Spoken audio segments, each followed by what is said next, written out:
अस्सलामु अलैकुम वरहमतुल्लाहि वबरकातुहू। मुहतरम व मुकर्रम, एक मरतबा दुरूद पाक पढ़ लीजिए। अल्लाहु रब्बु मुहम्मदिन सल्लल्लाहु अलैहि वसल्लम नहनु इबादु मुहम्मदिन सल्लल्लाहु अलैहि वसल्लम सल्लल्लाहु तआला अलैहि वसल्लम।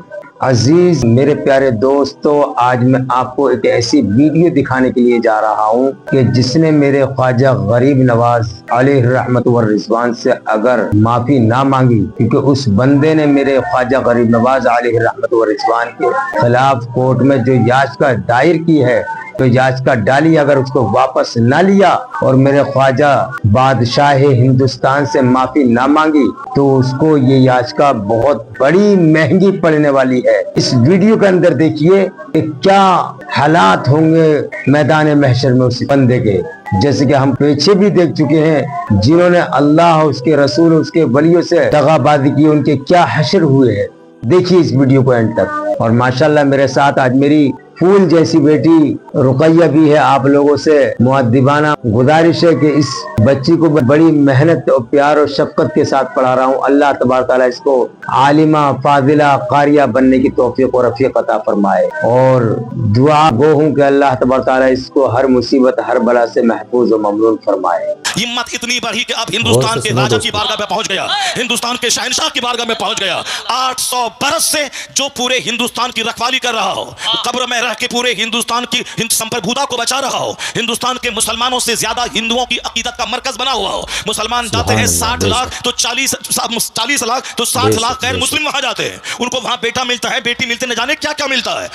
जब भी जाए हर वक्त साहब सिखों, हिंदुओं और दूसरे तमाम मज़ाहिब के मानने वाले को दुनिया ढेर चाहिए, इसलिए वो वहां भीड़ लगाए रहते हैं। मुसलमानों को जन्नत चाहिए, इसीलिए मस्जिदों में भीड़ रहती है, और उनको सिर्फ दुनिया को गाड़ी चाहिए, इसलिए दरगाहों पे वो भीड़ लगा के रहते हैं। 800 साल जो एक मुस्तनद ऑथेंटिक दरगाह है, उस दरगाह के खिलाफ पिटीशन दर्ज होता है और साहब कोर्ट वाले उसको एक्सेप्ट करके सुनवाई की तारीख तय कर देते हैं। अब तो हम लोग खामोश हैं, खामोश रहेंगे, देखते हैं जो बादशाह के ऊंट को बैठाने वाला अब इनकी शरारत में कैसे पहरा लगता है। मुझे यकीन हासिल है अब हिंदुस्तान का 40 करोड़ मुसलमान अब गरीब नवाज की करामत देखने के लिए मुंतजिर है कि हिंदुस्तान का राजा अपनी करामत दिखाएगा। अब मुझे लग रहा है कि इनकी शरारत जब बढ़ रही है, इनकी शरारत खूब आगे बढ़ रही है, तो अब जब बंदरों उस गिदरों को मौत आती है तो शहर की तरफ रुख करता है। छोटी छोटी बातें तो बोलता था, हम नजरअंदाज करते थे, अब बड़े शहंशाह की बारगाह में पहुंच गया है, वहां छेड़खानी कर रहा है। अब बस करीब है वह वक्त जब गरीब नवाज का जलाल रंग लाएगा, और जब वो जलाल रंग लाएगा इनका सारा गुरूर चकनाचूर होगा और मुस्तफा के गुलामों को अल्लाह इज्जतों से बालामाल बनाएगा। जुल्म की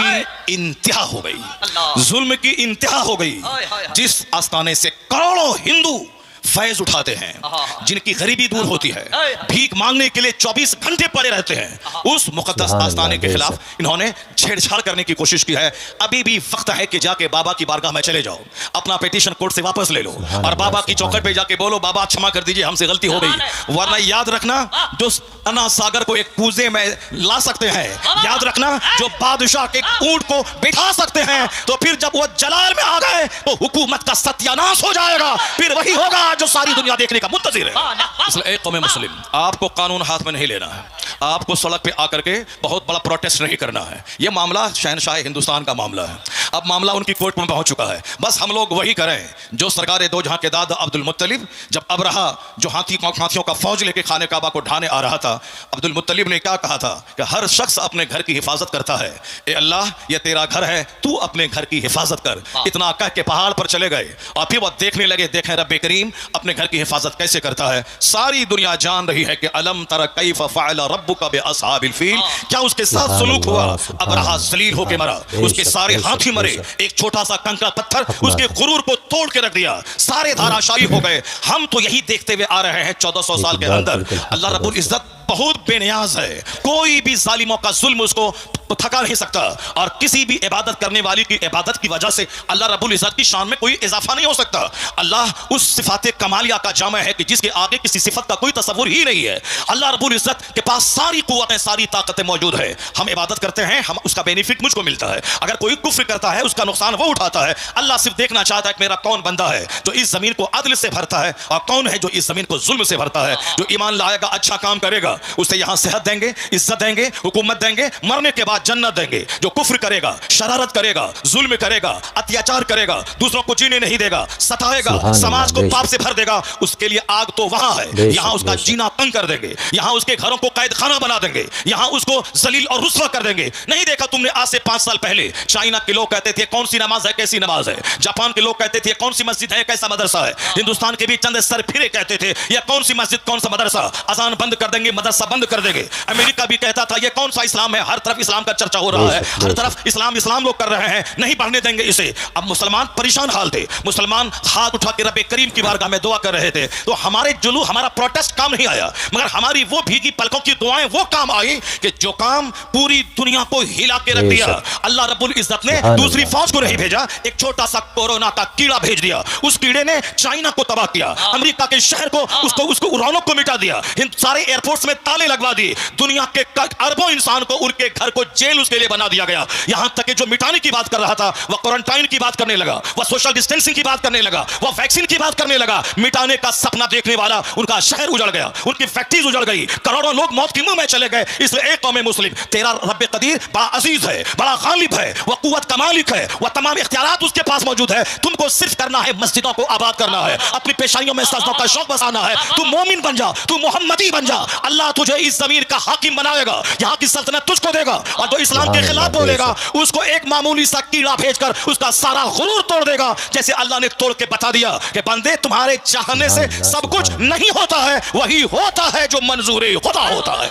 अल्लाह ने दुनिया के सारे लोगों की औकात याद दिला दी, लोगों के होश ठिकाने लग गए। अल्लाह वही है जो नमरूद को सल्तनत देना जानता है, और जब सल्तनत का गलत इस्तेमाल करे तो अल्लाह मामूली मच्छर से हिलाक और तबाह बर्बाद करना भी जानता है। अल्लाह फिरौन जैसे जाबिर और जालिम को 400 साल की लंबी छूट देना भी जानता है, और जब वो 400 साल की लंबी छूट से आतंक को और बढ़ा दे तो अल्लाह ताला पानी में डुबा के उसे मार देता है। और जब खिगिया के कहता है कि अब मैं ईमान लाया तो अल्लाह कहता है अलआना वक़द असैत क़ब्लु व कुन्त मिनल मुफ़्सिदीन, अभी तू ईमान लाता है, इससे पहले तू फसादी और बागी था, आज मैं तेरी लाश बचाऊंगा ताकि आने वाले लोग जान जाएं कि मगरूर का हश्र क्या होता है, घमंडी का अंजाम क्या होता है। फिरौन की सूखी हुई सड़ी हुई हड्डी की लाश आज भी मिस्र के म्यूजियम में मौजूद है। दुनिया के सारे सयाह, सारे टूरिस्ट उसको देखने जाते हैं और वहां से देखकर इबरत हासिल करते हैं कि 400 साल लंबी उम्र पाने वाला पूरे मिस्र का बाताज बादशाह था, लेकिन अल्लाह ने उसे ऐसा जलील किया, उसकी डेड बॉडी को दूसरों की इबरत की खातिर रखा, उसके ईमान को कबूल नहीं किया। तो इसे एक कौम मुस्लिम, तू नमाज पढ़, रोजा रख, हज कर, ज़कात दे, मस्जिद को आबाद कर, मदरसा को आबाद कर, अखबार पढ़ के ज्यादा इस्लाम के बारे में टेंशन मत बोल ले कि हमारा मुस्तकबिल क्या होगा, आने वाले दिन में इस्लाम का क्या होगा। यह सब टेंशन लेने की कोई जरूरत नहीं है। इतना यकीन कर ले, गिरह बांध के रख ले, जो अल्लाह कल के फिरौन को नहीं छोड़ा, पानी में डुबा के मार दिया है, वही अल्लाह आज के फिरौन को भी नहीं छोड़ेगा, आज के नमरूद को भी नहीं छोड़ेगा, आज के शद्दाद को भी नहीं छोड़ेगा। बस तुम्हें सिर्फ सब्र करना है, मस्जिदों को आबाद करना है। जो काम एटम बम से नहीं होता है वो काम तेरे सजदे से हो जाता है। तुम्हारी ताकत रूहानी ताकत, तुम्हारी ताकत स्पिरिचुअल फोर्स, तुम्हारी ताकत आध्यात्मिक शक्ति है। आज हम जलील इसीलिए हो गए, मेरी मस्जिदें वीरान हो गई, मेरा जलसा उजड़ गया, हमारी खानकाह सिर्फ तेल और पानी का मरकज बन के रह गई, हमारी मस्जिदों में दांत टूटे चंद बूढ़े रह गए, और हमारे जवान उनके कुफ्फार और मुशरिकीन के जवान की तरह हरकतें करने लगे। हमारे घर में क्रिकेटर का चर्चा, हमारे घर में साहब बैरिस्टर का चर्चा, हमारे घर में नेता का चर्चा, हमारे घर में बंबई जाकर के फैक्ट्री डाल के 2-4 मकान खरीदने वाले दुनियादार का चर्चा, हमारे घर में खूबसूरत खवातीन का चर्चा, हमारे घर में खूबसूरत नौकरी करने वाले लड़कों का चर्चा। अब जाहिर सी बात है, जब खूबसूरती का चर्चा होगा तो हमारा बेटा दिमाग में ये बात बिठाएगा हमें खूबसूरत औरत चाहिए। अब चाहे वो अपना चेहरा आईना में नहीं देखेगा कि हमारी सूरत कैसी है, हमारी नाक टेढ़ी है, हमारा रंग काला है, मगर वो तमन्ना करता है क्या कि हमारी बीवी बिल्कुल करीना जैसी खूबसूरत मिल जाए। सबकी तमन्ना ये खूबसूरत मिल जाए, क्योंकि उनके घर में खूबसूरती का चर्चा होता है, उनके घर में मुलाजमत का चर्चा होता है, उनके घर में क्रिकेट का चर्चा होता है। अगर मेरी बेटी किसी खूबसूरत चेहरे वाले के साथ भागकर ईमान का सौदा कर ले, ये कसूर माँ बाप का है जो अपने घर में हुस्न का चर्चा करता है, दौलत का चर्चा करता है, सर्विस का चर्चा करता है, स्कूल कॉलेज का चर्चा करता है। ये बता दे कि जिसके घर में आलिम का आना जाना हो, जिसके घर में पीर का आना जाना हो, जिस घर के बाल बच्चे अपने आलिम की तहज्जुद की नमाज का मंजर देख रहे हो, वहां तलावत कुरान का मंजर देख रहे हो, मैं दावे से कहता हूं जहां कुफ्फार का आना जाना होगा, जहां टकेत का आना जाना होगा, जहां दुनियादार का आना जाना होगा, उसके बच्चों का दुनियादार बनना जब तय है, उसी तरह जहां नमाजी का आना जाना होगा, आलिम का आना जाना होगा, मशाइख का आना जाना होगा, उनके घर के बाल बच्चों का ईमान का बचना भी तय है, वहां नमाजी बनना भी तय है। इसलिए बुजुर्गों ने कहा अपने घर में चोरों को मत आने दे, अपना दस्तरखान नेकों के लिए बिछा, आलिमों का आना जाना होने दे, मशाइख का आना जाना होने दे। दिखने का असर होता है, जहां चोरी होगी वहां के बच्चे चोर पैदा होंगे, जहां तिलावत कुरान होगी वहां के बच्चे गुलाम हुसैन पैदा होंगे। युरीदून लियुत्फिउ नूरल्लाहि बिअफ़वाहिहिम वल्लाहु मुतिम्मु नूरी। अल्लाह कहता है ये मुशरिकीन, ये कुफ्फार अपने मुंह से इस्लाम का चिराग बुझाना चाहते हैं, अल्लाह उस नूर को पूरा करना चाहता है। जो अल्लाह उसे पूरा करना चाहता है और ये उस नूर को बुझाना चाहते हैं, बंदों का चाहा हुआ होगा या अल्लाह का चाहा हुआ होगा। तो देखा मेरे प्यारे दोस्तों आपने कि इस वीडियो के अंदर आपको कैसा लगा, तो जरूर अपनी राय कमेंट बॉक्स के जरिए पेश करें और मेरे चैनल को लाइक और सब्सक्राइब और शेयर करना ना भूलें। आपसे यही मैं गुजारिश करता रहूँगा, आपसे उम्मीद लगाए हुए मैं बैठा हूँ। अस्सलाम वालेकुम।